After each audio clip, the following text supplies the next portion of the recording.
Oke. Nah, Halo Sobat Fajar Benua, kembali lagi di channel Fajar Benua Group, Home of Innovation and Distinguished Solution.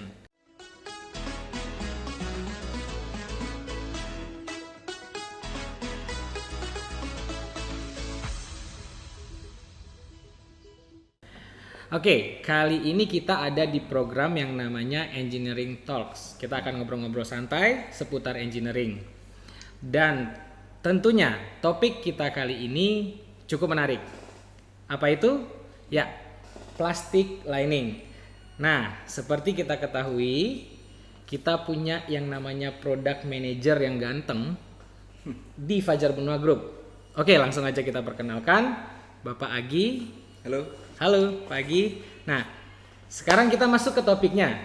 Salah satunya untuk awal kita bahas mungkin terkait PTF Aligning. Nah, sebelum masuk ke PTF Aligning, saya mungkin mau minta tolong Pak Agi, Bro Agi untuk menjelaskan apa sih produk lining yang kita lakukan atau kita produksi di Fajar Benua Group. Boleh tolong, Oke. Pak Agi? Terima kasih Pak Viko. Sebelumnya kita di pembahasan kali ini kita akan bedah sedikit mengenai teknologinya PTF lining. Oke. Jadi PTF lining atau plastic lining ini salah satu teknologi di dunia industri untuk pelapisan equipment seperti piping, kemudian valve dan equipment storage seperti tangki dan lain-lain. Tujuannya sih hanya satu, yaitu untuk saving cost. Kenapa saving cost? Karena jika suatu equipment itu belum di lining atau tanpa lining, itu untuk proses-proses tertentu yang menggunakan chemical kuat itu akan cenderung merusak dari si equipmentnya sendiri. Ketika equipment itu rusak, maka kebocoran atau sistem produksi di salah satu industri tersebut akan terganggu. Oke, saya jadi lebih penasaran nih Pak Agi. Maksudnya kenapa saya penasaran? Jadi gini, Ya, itu kan mungkin salah satu poin saja. ya. Kira-kira kenapa sih harus banget gitu loh suatu equipment itu make atau pakai yang namanya PTF lining gitu loh. Sebetulnya bukan hanya PTF lining. Ya. Kita di sini juga banyak produk variannya. Lining itu teknologinya hanya pelapisan nih Pak. Sebetulnya lining itu teknologi pelapisan yang kita aplikasikan di piping atau di tangki. Tapi untuk material si pelapisannya sendiri itu berbagai macam. Contoh misalkan ada namanya PVDF, ada namanya PFA, kemudian ada HDPE, PE, semua yang berhubungan dengan plastik kita bisa aplikasikan. Termasuk juga kita sedang mendevelop yang namanya rubber lining. Oke. Gitu. Jadi banyak ya sebenarnya ya. Banyak. Yang bisa kita produksi. Nah, kisi-kisi sedikit kira-kira untuk bisa memproduksi yang namanya apa tadi? Plastic lining.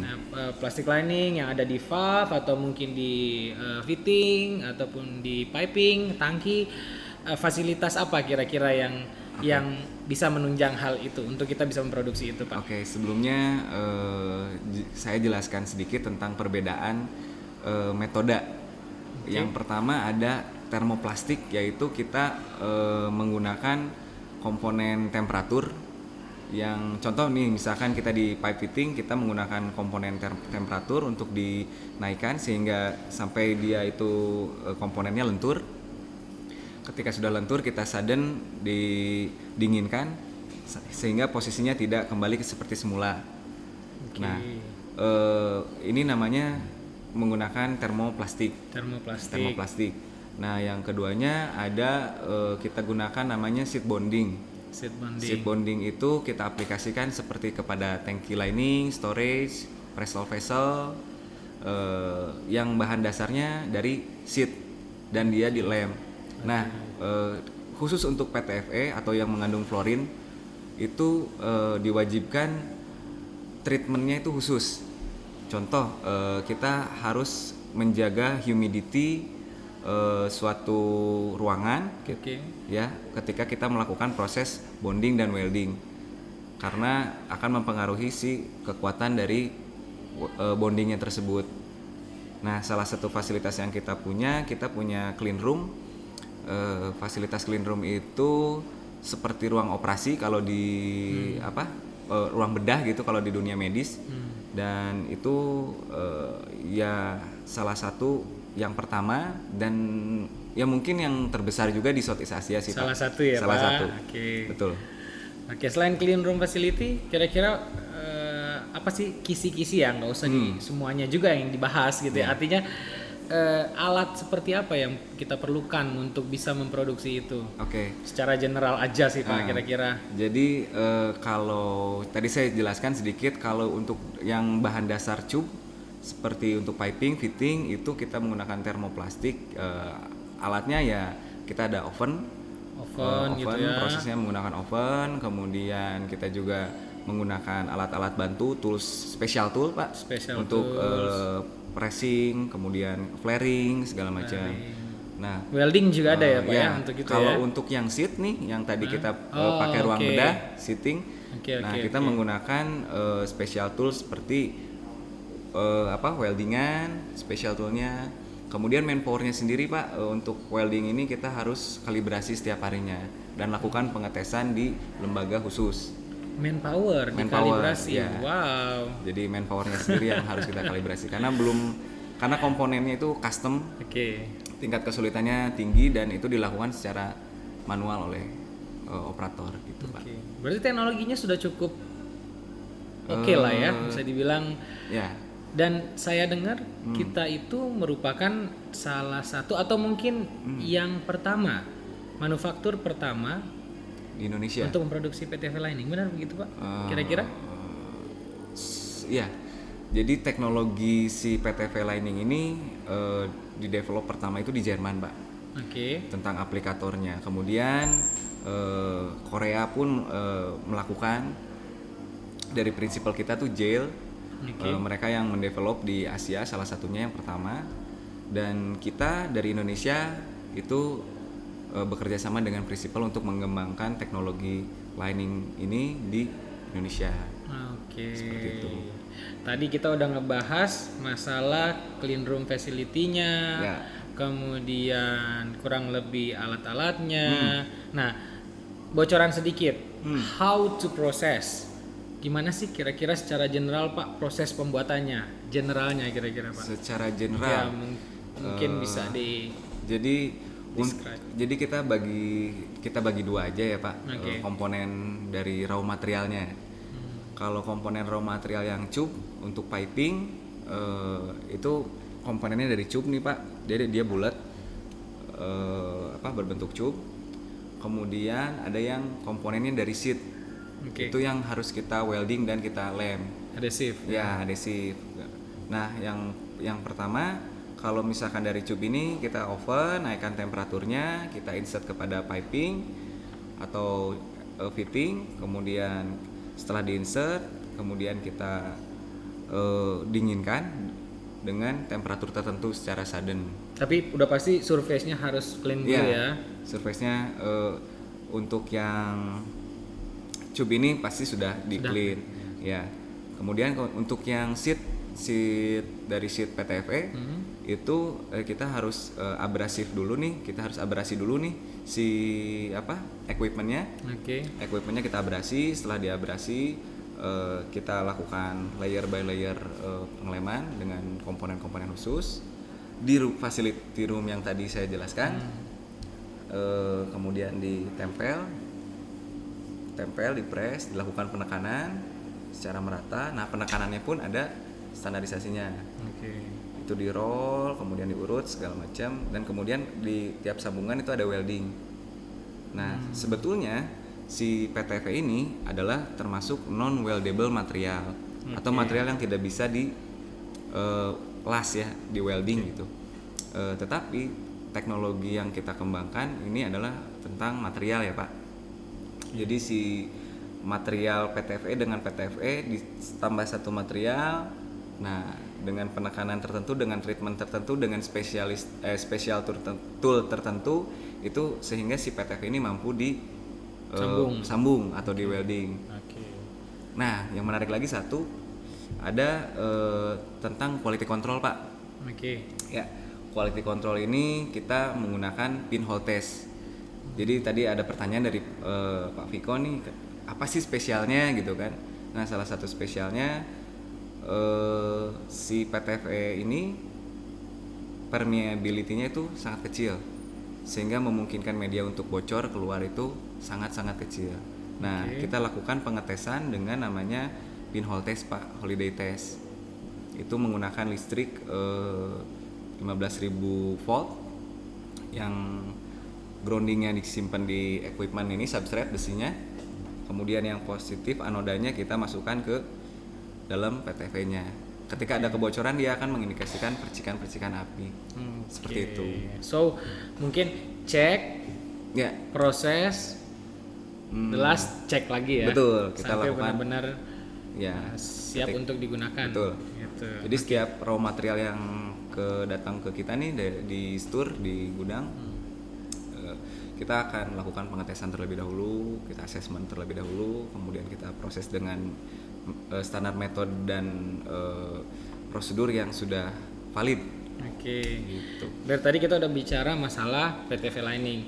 Mungkin biar sobat Fajar Benua bisa lebih tahu atau mengenal produk-produk plastik lainnya, apa aja sih Pak kira-kira turunannya atau jenis lainnya Oke. selain PTFE yang bisa di lining, Oke. terutama yang Fajar Benua Group produksi gitu Oke. Pak.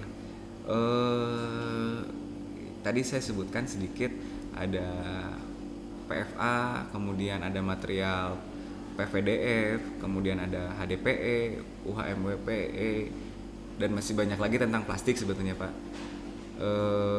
Kita juga sekarang lagi under development nih untuk rubber lining. Oke. Ya, rubber lining ini sebetulnya teknologinya bukan hal yang baru, tapi masih sangat menjadi primadona di industri-industri, Khususnya chemical khususnya mungkin ya. chemical atau mungkin yang chemical menengah ya Pak, kayak air laut gitu-gitu, yang mengandung korosif lah. Oke. Gitu. Oke. Jadi kepengen tahu Pak, aplikasinya tuh di mana aja sih? Maksudnya Untuk tipe industrinya kah? Customer kita yang udah pakai di mana aja? Produknya apa? Mungkin kalau ini kan yang kelihatan kan baru fitting, valve. Tapi kan pastinya kita di Fajar Benua punya project-project big projectnya yang mungkin Bapak bisa sharing ke sobat Fajar Benua. Banyak sebetulnya kalau kita rinci satu-satu. Salah satunya di oil and gas mungkin ada Pertamina. Oke, Pertamina Refinery Unit 2 itu di Dumai. Oke. Untuk piping di water treatmentnya menggunakan PTV lining. Oke. Existingnya menggunakan semen lining dirubah. Oke. Ya. Kemudian kita juga ada di power plant di Ombilin. Oke, Ya, power plant Ombilin di Padang itu untuk tangki Pak. Neutralization tank ya. untuk wastewater treatmentnya, dan untuk caustic sodanya juga HCl itunya pakai pipingnya pakai lining PTV. Kemudian di petrochemical seperti Asahima, Sulfindo, kemudian Indonesia Chemical ya itu juga kita aplikasikan si lining ini di pressure vessel, di piping, kemudian untuk hopper juga yang tadi Indonesia Aluminium untuk pelapisan hopper yang sangat besar. Proyeknya Wika Wijaya Karya. Oke. Nah, kalau boleh tahu Pak, ini standarnya kita mengacu kemana sih Pak? Atau mungkin ada reference standar untuk hal ini terkait PTV lining? Jadi metode PTV lining ini diatur di standar ASTM Pak. Mengacu ke standar Amerika mengenai satu materialnya, si raw materialnya, kemudian yang kedua aplikasinya, yang ketiga metodenya. Contoh yang tadi saya ceritakan ada pengetesan dengan pinhole test, kemudian thickness yang diizinkan untuk raw materialnya dan lain sebagainya itu diatur di ASTM Pak. Oke, itu standarnya ya. Standar ada, kita mengacu ke standar. Ada nggak sih asosiasi atau lembaga di mana kita join di sana untuk PTV lining ini sendiri ataupun fluoroplastik lining sendiri? Kalau untuk saat ini Lebih ke sertifikasi ya Pak. Oke. Jadi kalau misalkan di hot work atau di metal work untuk standar pengelasan itu kan ada 2G, 4G gitu kan. Kalau untuk lining ini kita lakukan pengujian langsung Pak. Uji tarik, kemudian uji apalagi tuh? Uji kekuatan lah, tensile strength segala macam. Ketika si operator itu melakukan pengelasan, kita kalibrasi, hasilnya itu kita uji, dan hasil pengujiannya itu yang kita selalu jadi sertifikasinya Pak. Apa itu namanya? Ya. Cukup menarik dan ya. Dan rasanya itu udah cukup banyak ya. Tadi pembahasan kita, saya dengan Pak Agi, saya dengan Bro Agi, yang poin-poinnya kalau saya bisa summary-kan itu cukup worth it untuk Sobat Fajar Benua aplikasikan di equipmentnya Sobat Fajar Benua. Yang saya tangkap tadi yang paling utama adalah yang pasti memperpanjang lifetime dengan menggunakan PTFE Lining ini sendiri. Yang kedua sudah pasti saving cost. Kenapa saving cost? Mungkin orang awam bilangnya wah kok mahal, wah kok seperti apa gitu kan ya, karena memang costnya cukup mahal. Bukan cukup mahal, cukup ada harganya, tapi balik lagi ada harga ada kualitas. Betul. Karena apa? Karena teknologi yang sudah dijabarkan sama Pak Agi tadi. Oke, jadi untuk kali ini saya rasa cukup sekian Engineer Talk kita kali ini. Jangan lupa Sobat Fajar Benua untuk like, subscribe, dan juga share serta komen dalam channel YouTube kita kali ini. Saya dengan Viko dan juga Pak Agi kita pamit undur diri, ketemu lagi dalam Engineering Talk selanjutnya. See you. Bye.